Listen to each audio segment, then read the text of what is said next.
What's going on, everyone? MikeO back with another episode of Hobby Talk. I appreciate you taking some time out of your day to listen to the show. Super excited to be joined by Brent, also known as Near-Mint Musings, over on YouTube. Brent, how you doing today? Mike, I'm doing fantastic. This is a long time coming. I am super stoked to be on the show with you. Looking forward to talk about some cards, my friend. Yeah, we've been talking about doing this episode for a while, but sometimes life just gets in the way, and trying to match up schedules from, literally completely across the country can be difficult, but we've made it. We're here. We're ready to go. We're ready to talk a little bit about the hobby, talk a little bit about sports cards, baseball cards in particular. It's been an insane year and a half. I say it all the time, but this is the reality we live in. The card market is red hot. In some ways, that's a good thing. It's cool to have a collection that has increased in value, and it's pretty cool when you have friends and relatives and stuff kind of bring up sports cards to you, something they generally would have no interest in because they're hearing about it on the news or they're hearing about it from someone else. But there's a set of negatives that comes along with it as well, like, seeing news articles or even hearing on the news, radio, that Target's no longer selling sports cards due to insane behavior, but they're all things we'll get into. Brent, obviously the last, 15 months or so have been something we've never really experienced, both in the real world and in the hobby. Even the increased demand of the late 80s, early 90s, I don't think it was ever like this, was it? No, it really wasn't. And, you talk about, how long it's been since, everything, quote unquote, changed. 2019 seems like, 1989 sometimes. And you think about some of the cards that you said, the junk wax era, that it's insane. I'm a big Griffey fan, and I can't touch a 90 Donruss graded anymore. Who'd have thought? Times are a changing, my friend. Yeah, there's so many cards you look at and you're like, wow, I literally had years to add that card to the collection at just insanely low prices, probably too low, but that's what the values were. And now it makes it that much more difficult. I don't know who it's more difficult for, because I hear constantly people say, man, I feel really bad for people just entering the hobby. But for some people just entering the hobby, like, these prices are what they know. That's the cost of getting in. That's the cost of collecting. For people who've been around for a while, it's kind of like you look at stuff and you're like, I literally had a decade or two to acquire that card, but there was no urgency, so I still hadn't done it. And it's hard to justify paying, say, $80 for a card that you could have purchased at $15 for so long. So I guess, like anything in life, it's a debatable subject, but I mean, it can be difficult. And even that goes for the new products as well, like buying a wax box or something that you want to break. Say Topps Finest, typically $105, $120, and suddenly pre-sales are like $300-$400. It's hard to justify buying stuff like that. So you do have to adjust in so many ways, whether you're a grading collector, whether you're a singles collector, whether you're a box breaker. Everything has increased in price, and even the ways things are being distributed. If you're someone who's into grading, everything has become more complicated and more difficult. So Brent, we all cope with that in our own kind of way, but how have you survived the spike? Like, what adjustments have you had to make to your kind of collecting habits?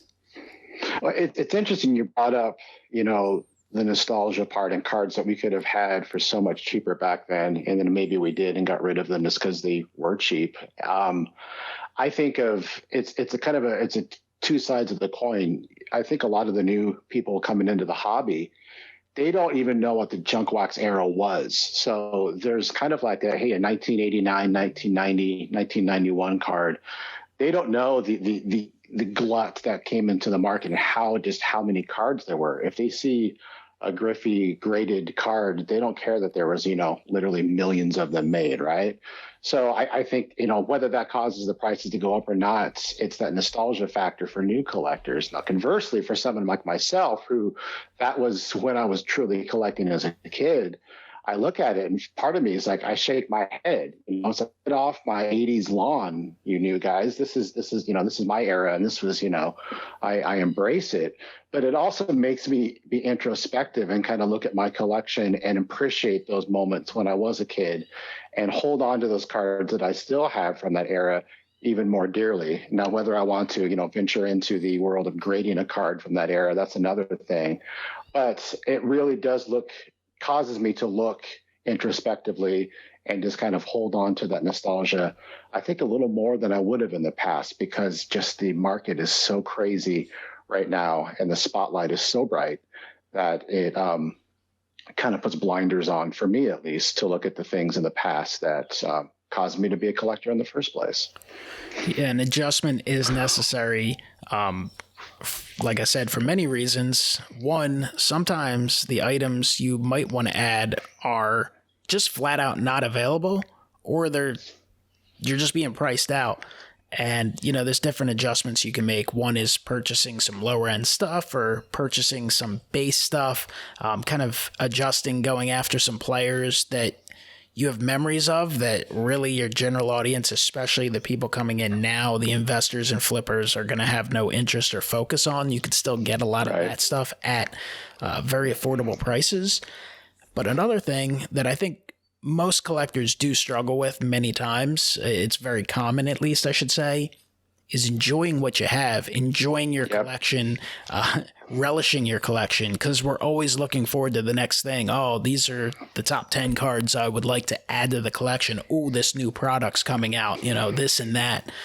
And I've found myself a lot lately just kind of making time to just look at and enjoy what I have, whether it's, digging out a box of graded stuff like vintage things and just flipping through it, or grabbing a monster box of commons, or a box filled with top-loaded Phillies inserts / parallels, rookies, whatever it might be, with kind of a variety of different eras, stuff from the 80s, 90s, 2000s, up to 2020, or, grabbing some of my kind of biggest treasures, some of the slabbed vintage stuff, and just literally sitting there just looking through the cards and going, damn, how lucky am I to own a Jackie Robinson card? How lucky am I to have a Satchel Paige card, to have made that purchase, to have made the decision to make the purchase when I did, because those are cards that have, gone up fivefold in some cases.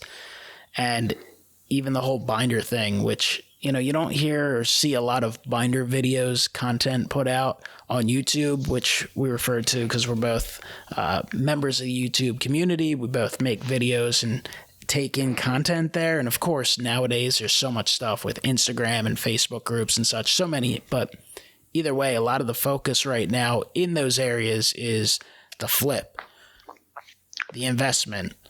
You don't see a lot of the binder stuff, which you did in the day, because that's more of a collector's thing.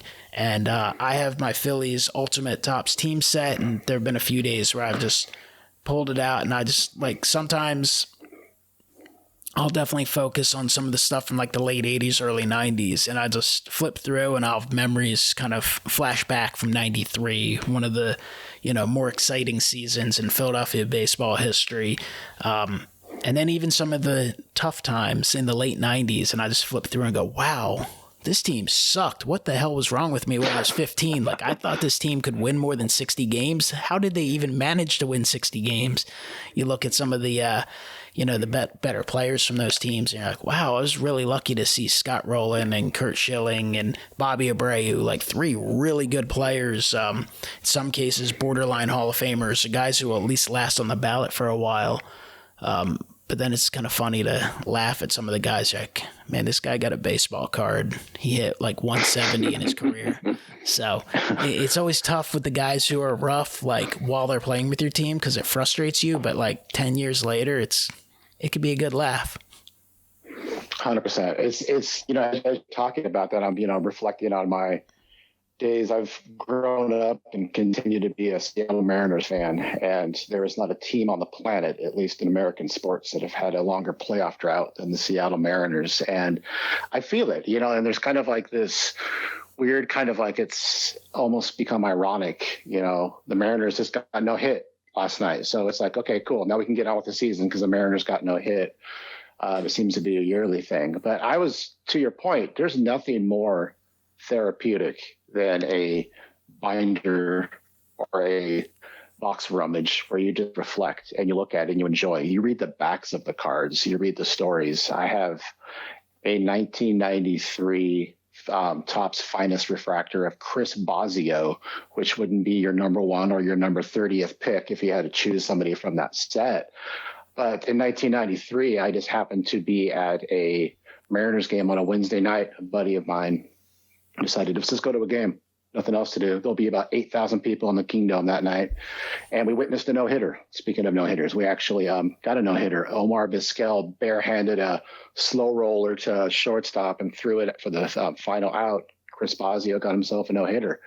And I have a 93 refractor of him on my shelf.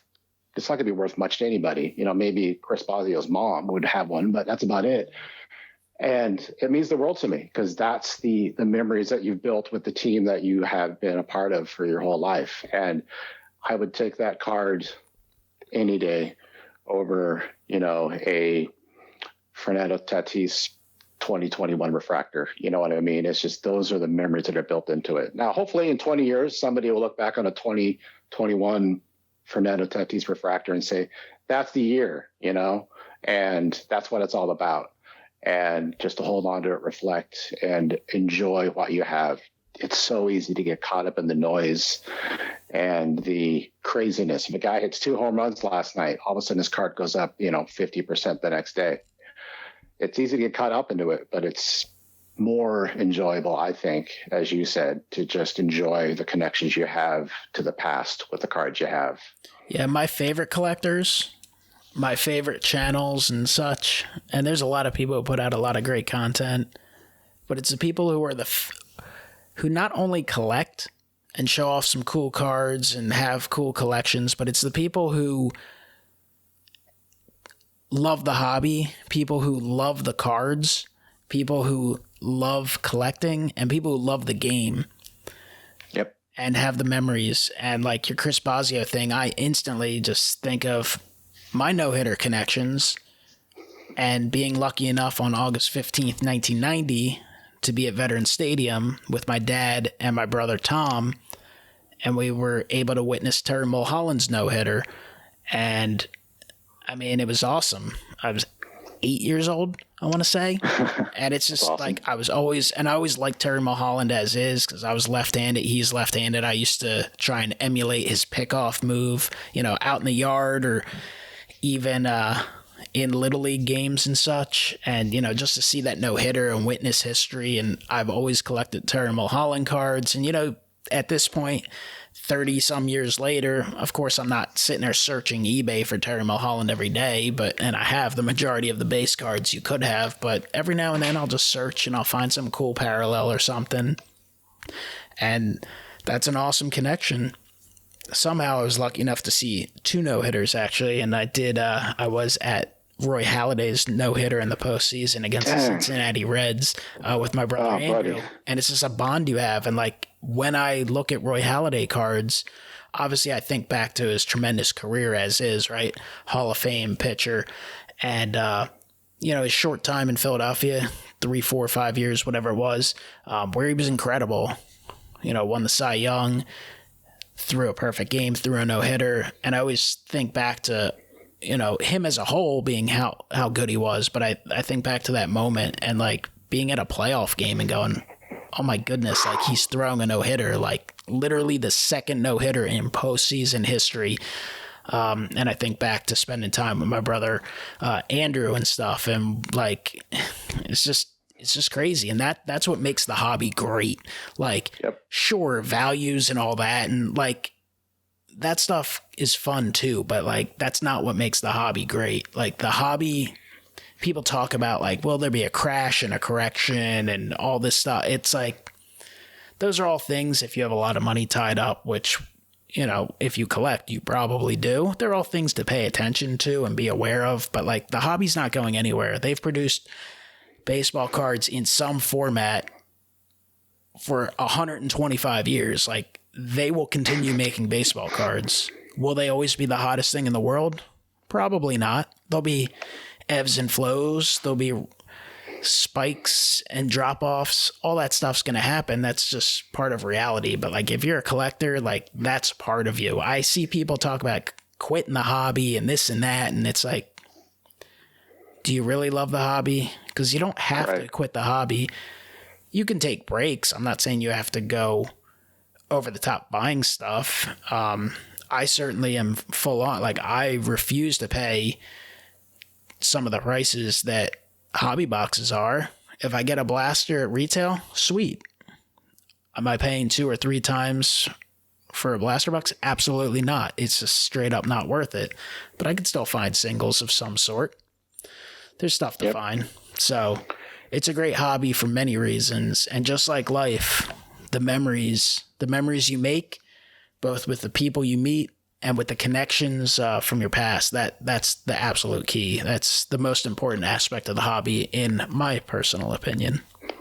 I couldn't agree more. It's like, isn't it crazy that a square piece of cardboard can evoke so much nostalgia and memories? Like, when I was looking at my cards just a couple of weeks ago, and I went through my 93 Mariner set. Of course, when I get to Bosio, the first thing I do is I text my buddy who went to that game that night, because we're still really good friends. I go, remember what happened this night? He goes, yeah, I do. He goes, remember where we ate before we went to the game? And I'm like, it's like, even had a deeper connection and remembrance of it. And that's what it's all about, man. It's like, you look at cards from maybe the first game you went to with your dad, or the one that for me, the game I took my kid to, and, or maybe something happened on a certain day in history that correlates to a game, and you see a card that reminds you of that.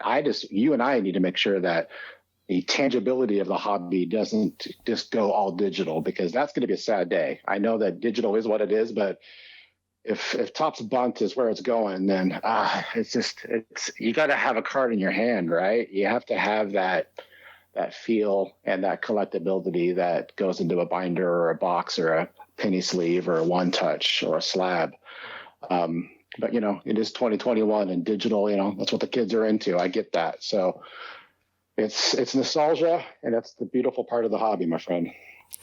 There's no doubt about it, because as you're saying that, more things are popping in, because, you touch on a few things. I'm thinking like Mickey Morandini, his Major League debut. I remember being at that game, and I remember being so excited the first time I found a baseball card of him. He went on to have a really nice career, one-time All-Star, member of the 93 Phils, but really good player overall. And, you're talking about even moments in history. I remember being at Citizens Bank Park the night they made the announcement about Osama bin Laden. I was at that game, and you see like YouTube videos of people like showing off highlights from that game with the crowd chanting USA and stuff like that. Like, and it just goes on like that. And that's a beautiful thing about sports in general, and baseball in particular. And, I always kind of tell people, I'm like, listen, I get it. Sports isn't the most important thing in life, but sports is a pretty important thing. It's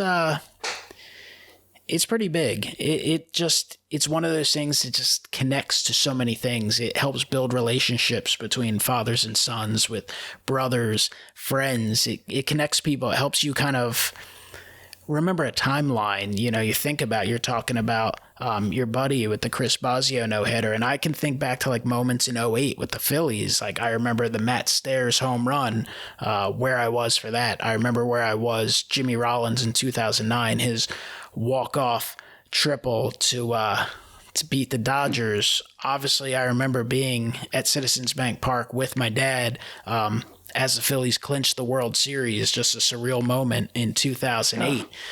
So many great memories. And when I see cards depicting these things, which there are cards out there, and there's certainly very affordable cards, usually some sort of base card and such, like it just brings you back. And that's what I think is, I always feel bad when and it might sound weird because everyone's going to have different things in their life that connect them to all this stuff. But like, people are like, yeah, I don't like sports. I don't get sports. And I'm like, man, I feel like you're missing out on so much stuff. And I get up, some people get mad, over the years. Like, I would tell my mom, I was like, she's a teacher, very pro education. And I think education is very important, but I would tell her, I was like, if given the chance, a kid should skip school and go to opening day with his dad, if that's ever a possibility, you will get more out of that. That would be a lifelong memory than you'll ever get out of that one day at school. So that's just 100%. A little education hot take from me right there. But that's something I've always brought up. I'm like, it doesn't get any better than that, you know? Unless, you know, you skip school in high school and get excited for Jim Tomei's first game at Veterans Stadium, final year of the vet, and Joe Roa starts with the Phillies, and before the Phils ever come to the plate, Reggie Sanders has hit a grand slam and the Pirates are up 6-0, you know, but you still remember it, right? Yeah, you're remembering it right now. So yeah, exactly. 100%. It's interesting, you know, again, we could go back and forth for hours probably just thinking about memories, but I think of the 1995 Mariners season, which was a magical season for us that culminated with, you know, the famous Edgar Martinez double in the ALCS against the Yankees in Game 5. Griffey across home plate. Oh God, and just getting mobbed by the team, you know. But a lot of people forget that we tied the Angels that season and had to have a 1-game playoff to get into the playoffs because we had a meteoric rise at the last end of that season, and the Angels had a complete free fall. And we just met the last game of the season and we tied, and we had to have a 1-game playoff. And I'll always remember watching this with my wife, who I was engaged to at the time, or I was over at her house, and we watched this game. And Joey Cora with this drag bunt that just slid into first base, but allowed Luis Sojo to score. And, you know, you got Randy Johnson on the mound. You got all bats on deck, you know, and just the utter euphoria that the Mariners finally made it into the playoffs. I shared that with my wife, and we'll talk about that all the time. She loves Joey Cora for that very reason. That became her favorite Mariner instantly, you know. And then fast forward to when the Mariners unfortunately lost, and Joey Cora was showing on the bench, you know, crying because he's just emotionally just connected. And those are the memories that we still to this day reflect on. I have that game on a VHS, and I have a VCR just so I can play that VHS, because that's, you know, that's what you do, right? You relive it in all its glory, all its grainy, you know, pixelated, terrible sounding glory. I can go on YouTube anytime and watch that game, but just to sit down and watch it like that, it's just, you know, maybe that's just the, you know, the Gen Xer in me, but it's a beautiful thing. You know, we could talk all day about just the nostalgia that baseball, collecting, and any sports, but a life devoid of sports, I don't know what that life is. And we felt it for the first few months of 2020 when baseball wasn't happening. I just, you know, I was just walking into a wall. I didn't know what to do with myself. It's like, there's no baseball. What am I supposed to do? And, you know, I'm exaggerating a bit, but that's kind of what you feel like because you're so connected to it. And we need sports, you know, whether you have to be a sports person or not. I mean, we need it. I mean, how can you not look back on moments, you know, with Lou Gehrig, you know, on the field? Obviously, we weren't there, but you see it. I'm the luckiest man on the face of the earth, you know, just those kind of moments that transcend sports. There's so many sports moments that transcend sports. And those are the moments that you can at least meet halfway with those that are naysayers to sports and say, hey, you know, we can always agree on this. This is pretty special. And, you know, and most people would say, yeah, you're right. And then maybe that'll, you know, that's a gateway to get them into baseball, but gotta love it. Yeah, it's pretty amazing, and it's definitely awesome to reminisce over all that great stuff. And last year was tough. It was obviously a bizarre year that we'd never seen before, and having to wait till August for the first baseball game was ridiculous. Like June and July, it was so weird. It was just like, what am I supposed to?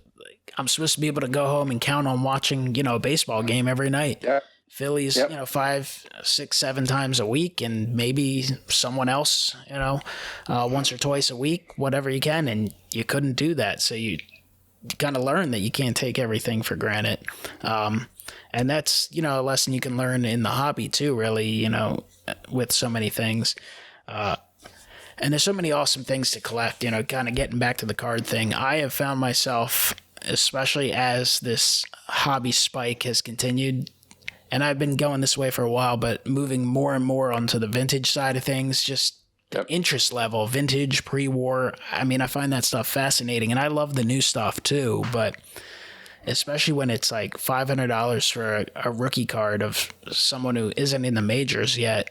And I'm like, I could buy this Hall of Fame or vintage card for, $50 or $100 or sometimes even cheaper. I mean, it just piques my interest. And I've just found the pre-war stuff just fascinating. Just feel like you're always discovering a new rare set, and some of them are just so difficult to find. If you have an opportunity to purchase and you can afford it, sometimes you just want to jump on that because it might be a year or two before you see that come around again. We're definitely going to get into an ultra modern set coming up, but before we do that, just kind of want to get your thoughts on some of the vintage, the modern. I know you're big into the 90s stuff as well. What aspects of the hobby, eras of the hobby, have you really found yourself focusing on as of late or over the course of the last year or so? It's interesting you should say that, because one thing that I've kind of a direction I've gone into is Latin American baseball players, and started with Edgar Martinez, which I know is more modern. He's Puerto Rican. That's where my wife is from. That's her heritage. So I've kind of, the last 20 plus years been involved with her family, and been to Puerto Rico a couple of years ago, and just saw the level of love for